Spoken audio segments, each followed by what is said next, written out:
quick, show of hands, how many folks actually work in product? Wow, okay. Engineering, UX. Okay, I feel like there's definitely some overlap there, right? But that's exactly what we're seeing happen right now. Sorry, I have to keep walking over here because I'm so short. Like if I stand here, I can't see you. But what's crazy is I feel like we're all doing all the jobs now, right? Like that's the crazy thing about AI. That's the crazy thing about right now. And I wonder how much longer it's going to be relevant for to ask, what do you do? What do you do at your company? Because chances are you're probably doing everything. And you can, right, with some ease. And so I think a lot of questions, people ask me this all the time. Students in particular ask me this all the time. So what does product do, like in this new world? And so the way that I think about product is kind of like a multi-layer cake. And I think that it starts with how we think about ourselves. And I know this is like kind of a weird topic. It's like not super technical, but I think it's probably one of the most important, which is I remember when it was considered technical to be the type of PM that could write your own SQL queries, right? But if I said that to you now, like it's kind of silly because everybody knows how to write their own SQL queries because ChatGPT does, right? Like all you have to do is to know what question you're asking, and then you can do it, right? But it's not just like these little tasks that you can do. It's also like the entire roles themselves that are changing because it's easier than ever to access expertise or simulate it, right? So in a world where the jobs are blending together, I feel like it's even more important to understand, where are you coming from? What is the value that you bring, coming from yourself? And then there's this other thing that's really interesting that's happening, which is teams are becoming drastically reconfigured. And even at like a super basic level, like if you think about it, every team now has a bunch of like invisible participants, right? Like every doc, every slide, every little bit of thing that is passed around or created, there's like a ChatGPT or a Claude or a Gemini behind that thing, right? Like most of the time, even when I read something like with my own raw eyeballs, I'll still give it to ChatGPT and be like, what did I miss, right? Like, here's my takeaways, what's yours? And that's crazy because teams are now fully augmented, right? We've got like 5 people on a team and we've got 5 ChatGPTs. And that's crazy. We don't really know what that means, right? But we've got superpowers now. How are we gonna use it?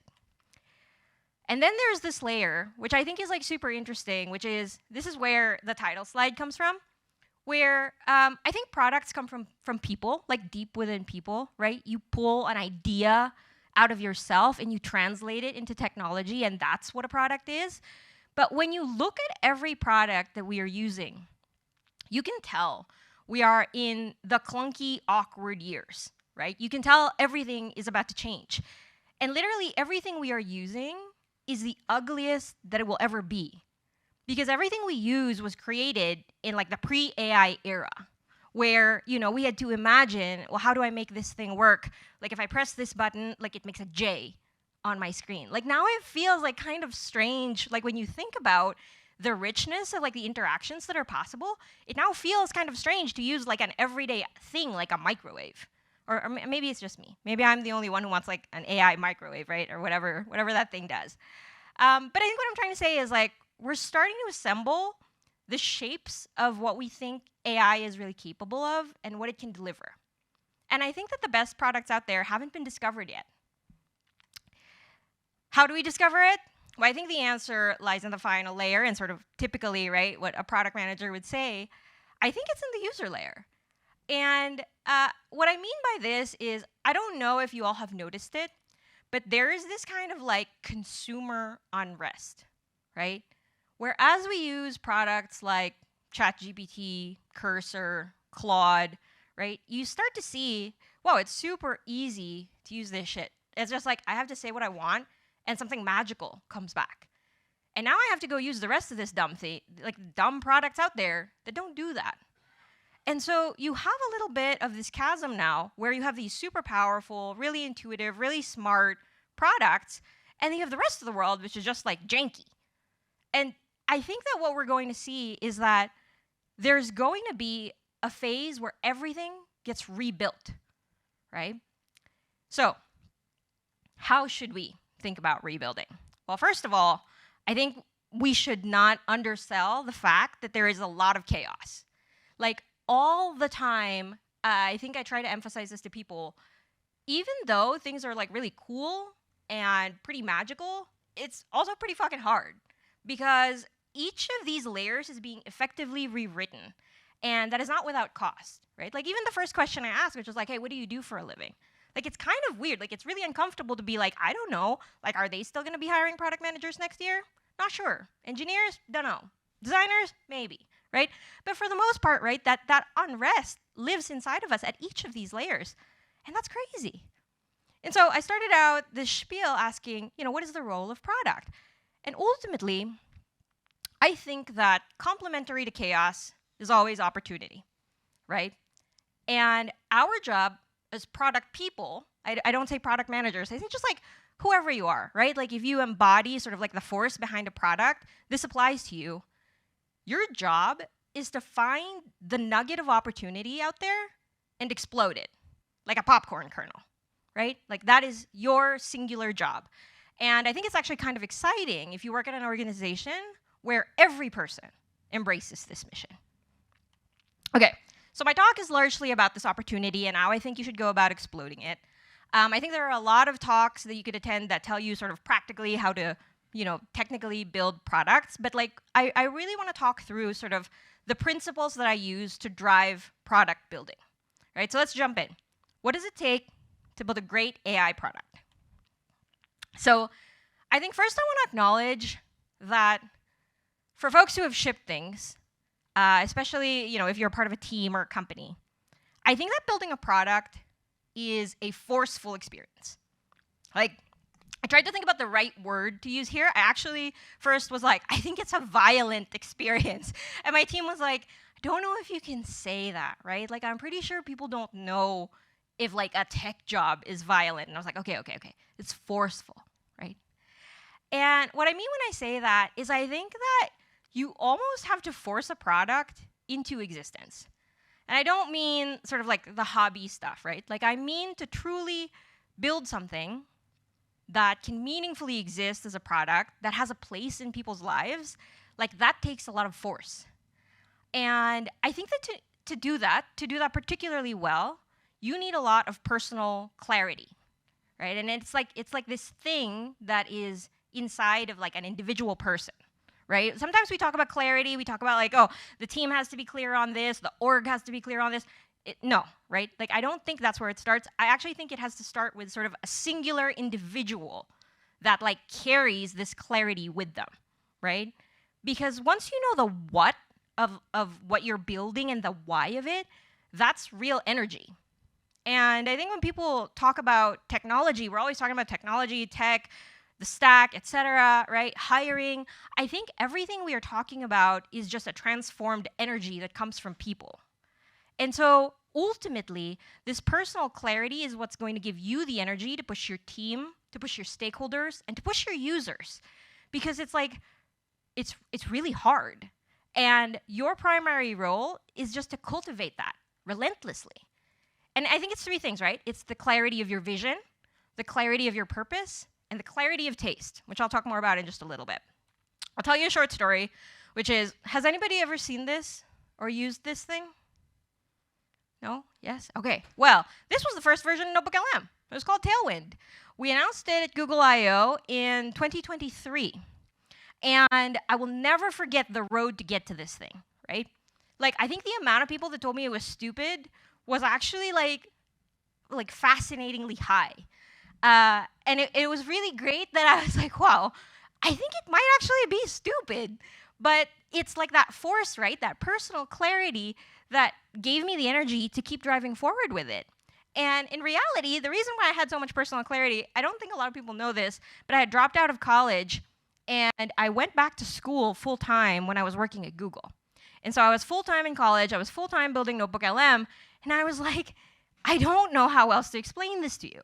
But if I could just have a tool where I put a bunch of shit in it, right? Like just a bunch of docs, a bunch of slides, and I just chat with it, and it does something for me, that seems really valuable. Like, I've never been able to do that before, right? And I'm not just bolting it on. Like, I want to build this thing from the ground up. And so every time somebody would tell me it was stupid, whether it was a user, a stakeholder, teammates even would be like, I don't understand, right? I would say, no, I do though, right? Like, I get it. I know why this thing is important. And so personal clarity will get you far, and it will get your team far. And so I highly recommend starting from this place of just like cultivating this energy. Okay, so now you have clarity. Great. How do you turn that into a real thing? Well, I think that the first thing that I always tell people to do is you have to start with the job and not the pixels, right? Because when we talk about taste, I think sometimes people feel that it's about an aesthetic thing, but I actually think it's about an outcome, right? I think it's about the question of what is the single outcome that your product has to deliver every time for every user flawlessly. Like, that is purpose, right? Purpose is the North Star that tells you whether a feature is gold or if it's just baggage. And it's the antidote to a really common problem that I see all the time, which is AI demo disease. Which is, hey, this thing is a cool demo. I made it. It demos really well. I made a really cool Twitter video or whatever. But these are not real products, right? If they're grounded in hype, if they're grounded in sort of like trying to ride the waves of chaos, you're not going to get anywhere. So purpose is what helps you say no to novelty when it's diluting your core job, right? Users literally do not give a shit if something is AI. I think people are actually kind of tired of the word. I think that what people care about ultimately is when they have an intent and you deliver it to them in a way that feels inevitable, right? And I think we go back to that energy, right? It takes energy to get there. It's very hard. And you need to be purpose obsessed in order to get there. And here's another example that I want to give, which is I was singularly obsessed with this use case of like, I want to put 50 things in the tool and I want to be able to do stuff with it. And summarization was a really big one because I figured if you could do this, you could certainly do a lot more things across data, right? And it was really hard to do this. It was really hard for UX reasons. It was really hard for sort of the actual way that we were able to generate this in a smart way. But the trade-off is that once we built this auto summary into NotebookLM, it made it so much easier for people to understand a really foreign concept at the time, right? Which is like the concept that I would put 50 files in one place and I would interact with it in this different way that we hadn't really done before. It was like a little token feature that was both a tutorial and was useful at a glance. But it's like you could not have arrived at this type of idea, which looks really basic, just like from the outside of it. But you could not have arrived at it if you were not sort of obsessively trying to drive at like the value that you're trying to deliver to somebody. And so I think that when we think about the value and what we're trying to give to users, I think that in reality, the value of a product is a promise, right? Like ultimately, any product is a promise to a user and you're making claims about what it can do, right? So then the user tries it. But trust is oxygen. And using a product is like a transaction between the user and the company. And without it, you're nothing, right? You have like a pretty limited credit. Like most products get a credit of like -1 because not everybody's gonna wanna try your shit. And then like the person that does, like they don't have the patience for whatever things you put in there. They only have patience for one thing. And so I think one of the best ways that you can actually build trust is to expose the edges, right? Show people where the model is dumb and make it seamless between the user and the product. Like don't paper over it. Because even though we have these really smart, incredible models, the way that we are building them is still like a very human type of thing. So when you give a product to a person, you are exposing your own process, your own thought process, your own workflow to them, and you're making a promise about how it works. And so when it fails, when it doesn't work, think about how you go about it in the most human way possible, right? Like I see this all the time where people are trying to instrument for like the best use case, but not the worst case. And so you kind of have this like weird half-baked product in space where it's purely machine and very little human involved. I think on this note, I want to say something that sounds really dumb and basic, but I think that you have to nail the deterministic things before the delightful probabilistic bits. Because at the end of the day, a good app is still just a really good app. Like, it's just an app, right? And it's like, it doesn't matter what you jam in there, it's still an app. This is another one of like sort of the older user interfaces we had in Notebook, but users routinely would do this thing where they would upload sources and they would enter a query like summarize this doc. Summarize this doc and this doc only. Summarize only this concept. And this was very hard to do in the early days of NotebookLM, particularly with the smaller context windows. And one of the things that we saw was the query type for summarization was like, in terms of like the percent of like first queries, it was like 90%. 90% of like users, their first query was a summarization query. And it was this testing behavior, right? People were trying it out. They were like, oh, I heard about this thing. Okay, saw the website. Cool, I'm going to upload a thing. Like, think about all the steps the user went through to get there. User gets there, they upload something, they enter summarize, and it borks. It didn't work. So the user leaves. They leave forever. But like, think about like the amount of time that like that person put into it because you made a promise to them that it was going to do exactly that.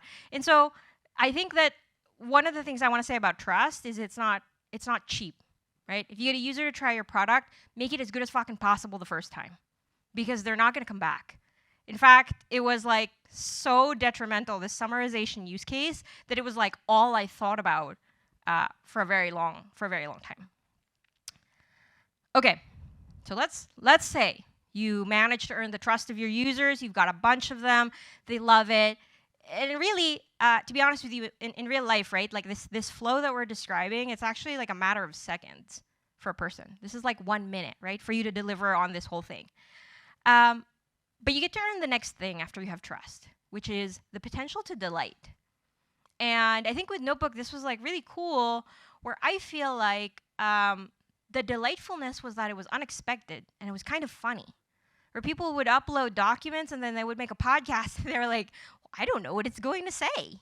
Like, it could be kind of goofy, it could be pretty funny. And I think there's like an aspect in there that is like just very playful. Right? Like, delightfulness is very similar to playfulness, and it sort of lives, I think, in this interesting space between technical capabilities and user expectations. Because it's like you kind of have to meet users where they are, but you have to push them just a little bit, you know, where once you've built trust, you can push just one step past what's familiar and not spook anybody. Because I think we've seen this too, right? Like, when things are like too weird, it's like spooky, and people are like, oh, I don't know, I'm not going to look at it anymore. I feel like people felt this way about robots for a long time. And so I think that in reality, kind of just going back to the trust piece, we get one chance to really make the machine feel like magic. And so my tip here is actually just like a very like kind of a tactical one, which is I think you need to surface delightfulness through agency and not trickery. Right? Where it's like the user has to feel like they are a part of it, that they're steering, and it feels self-directed. And that was one of the big things about NotebookLM, which was like, it wasn't like a random button, right? It was like, I knew the specific document I had uploaded, I knew that it was going to make something magical for me, but it felt like equal parts me and the machine. Right? It wasn't just the machine. Like, it felt like there was like a healthy tension between there where the machine had a real opportunity to delight me. I'm not going to show an example here in particular, but I want to make a point about delightfulness, which is it is actually really hard to delight people if you're doing too much shit, right? And I really think that you're either shipping model capabilities or actual new outcomes. There is no real in between here. And this is where sort of like the stack will come to kind of haunt you, where do you know the outcome that you are optimizing for? Do you know how the user is supposed to get there? Do you know what is preventing users from getting there? You know, do you know how to show them what is possible with the system?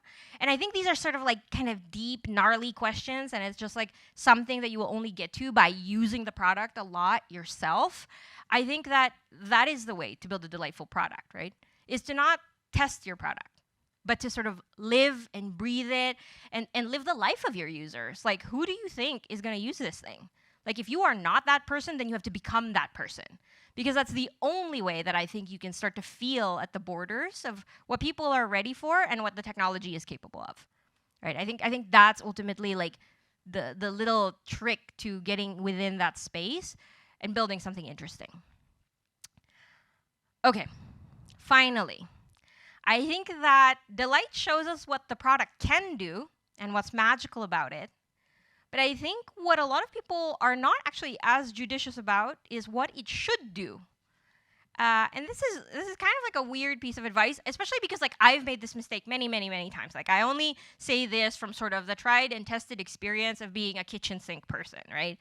And we've all used products like this, where when you look around you, there's plenty of examples where it kind of feels like you have not shipped your POV on the world. You actually just shipped a kitchen sink of model capabilities with your slight flair on it, right? Like maybe you changed the color. And that's kind of cool because, you know, I think like we're all still living in the era of like research previews. Like it's cool to know what the models can do. Like it's ever increasing in capability. But I think like to true end users, like it's probably not that interesting, right? Because that is just ChatGPT. Like I'll just use ChatGPT. I don't think you're gonna do a better job than them. And it's probably not right to jam everything in there and try to see what's sticking with who, right? So the barrier to shipping, especially nowadays, it's not about the capability, right? It's about judgment. And the thing that I try to ask myself is, you know, does this product respect user time, data, and agency? Because I really believe that restraint in particular, right? This is a new innovation multiplier. Like if you yourself have that personal clarity, you have that purpose, and you are focused, you're driven, you're resilient, like 100%. People are going to tell you stuff like, whoa, this is like the simplest thing ever. How do you aim to compete? Well, exactly, by being focused, right? By doing one thing incredibly, reasonably well, and you will get to a point where the thing is so excellent that you are beginning to really delight people. Like you will have more of an intuition about the borders that I was talking about in the previous slide. I think one last note I'll say on delightfulness is that, on the kitchen sink, is that users are not that different from you or me, right? Like we are all users of something. And so think about the last time you tried something new. Like think about how much patience you had for it. And think about how annoying it was when you tried it and you're like, I just don't know what I would do with this thing. Like it does like 30 things, but I don't know when I would use it, right? And that's just like what happens when you sort of let the chaos overwhelm you and you're not clear about what the whole point of like your thing is, right? And that comes from a place that I think is like the entire stack. Like if you yourself don't know what you're trying to do with yourself, then you don't know what to do with your product, then you don't know which model capabilities are actually useful, you know, in the context of your outcome, and you end up with a kitchen sink, which is not great. It's not a great experience. This actually happened to me recently. This is Huxe. I don't know. I do know actually, but we ended up in a place where we had an app that did all these things. And I was like, it's so beautiful, okay? It does this thing, you can chat with it, you can make podcasts, you can read the news, it generates images, it generates videos. I was so excited. It was like my dream product until it wasn't. Because then I started using it every day and I'm like, whoa, I don't really use any of this. I just use one thing. And we gave it to a bunch of users, we gave it to several hundred people, and they also just used one thing in the product. And I was like, whoa, you know what? I think in real life, people only have the bandwidth to sort of be like, this is my one thing, right? Like I'm sure Spotify does a lot of things, but I still use it for one thing, which is to play music. I don't know what else it really does, right? I'm sure like it's like a huge team. It's like a bajillion-dollar industry, but that's what it does. And so when we were working on Huxe, I'm like, whoa, how crazy. Oh, I forgot. It does chat too. It was wild, except I made it like really goofy instead of ChatGPT. It's just crazy. But I think like to look at this product now and to see sort of like the lack of focus in the product direction, it's like, hey, this has a little bit of like that demo disease, right? Where it looks cool, but in real life, like nobody's gonna love that thing. And so I just want to reiterate kind of the message here, which is clarity is what is gonna give you the energy for the job. And the job is hard, so you're gonna need lots of that.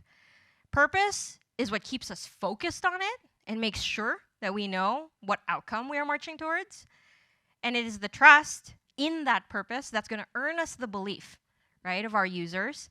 And the belief is what's going to get us to a place where we have an opportunity to delight, right? And that delight is going to prove potential. And the kitchen sink is just like a checks and balances kind of a thing, and it keeps us honest and focused about whether or not we're meeting the first four.